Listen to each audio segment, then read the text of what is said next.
Boss. Kung isang ganito ba tayo ni Manginasal?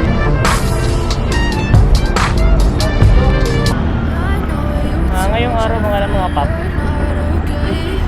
May kamit-up ako. Bumili siya ng spoke. Bibili niya pala yung spoke ko.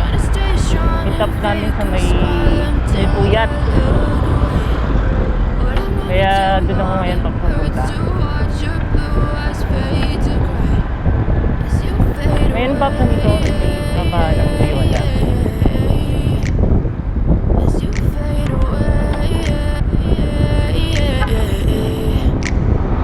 Yeah, I'm about to fade away, cause every time I wake up I feel like it's Monday. Something's going wrong with all the chemicals up in my brain. All of a sudden I don't look at anything the same way. Gotta build up of my thoughts sitting in an ashtray. I'm sorry that I'm so inconvenient, okay. Just let me be me and I'll stay out of your way.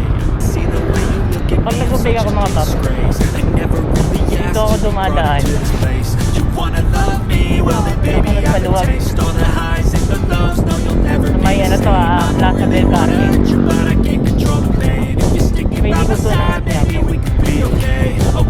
Okay, maybe you could be the change I need today. I promise that I've never felt this way. I really hope that you will choose to stay through all the pain.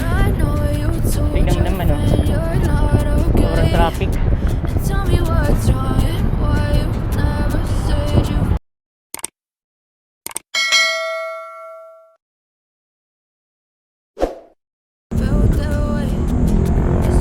Sa mga pop, service road na ako sa may Roas Boulevard. Sa kanan ko yung Roas Boulevard. Tapos dito service road. Usually talaga mga pop dito ako dumadaan. Kasi matulog ka. Mahirap pagpagpatentera sa kapila eh. Napakaraming sakit doon tapos nagipagkabilang pa.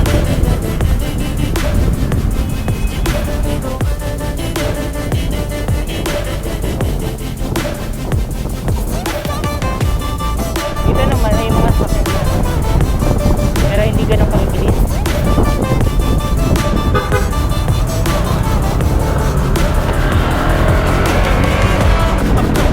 Nag-upload na rin ako sa Kamitap Road. Sabi ko na sa Ross Boulevard na ako. Service road na ako sa may Ross Boulevard.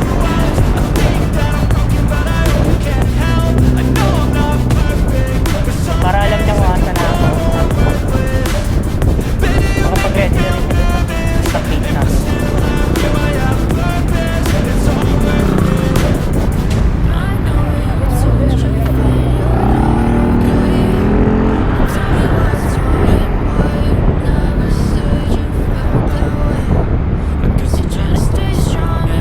Wala mga pop. Lagi yung tatandaan. Lagi kayong signal.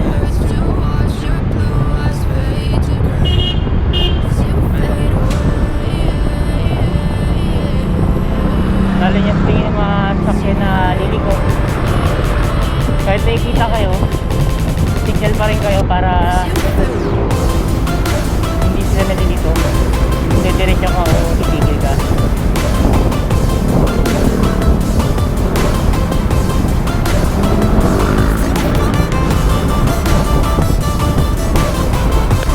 Ngayon pa, nandito na ako sa may malapit sa Puyat. Sa may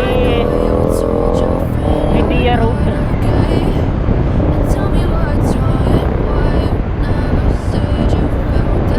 Nandito ako sa kabila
nasa ang problema.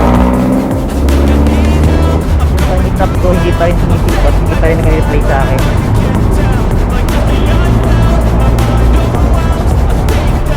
So mga pop, 8:30 na.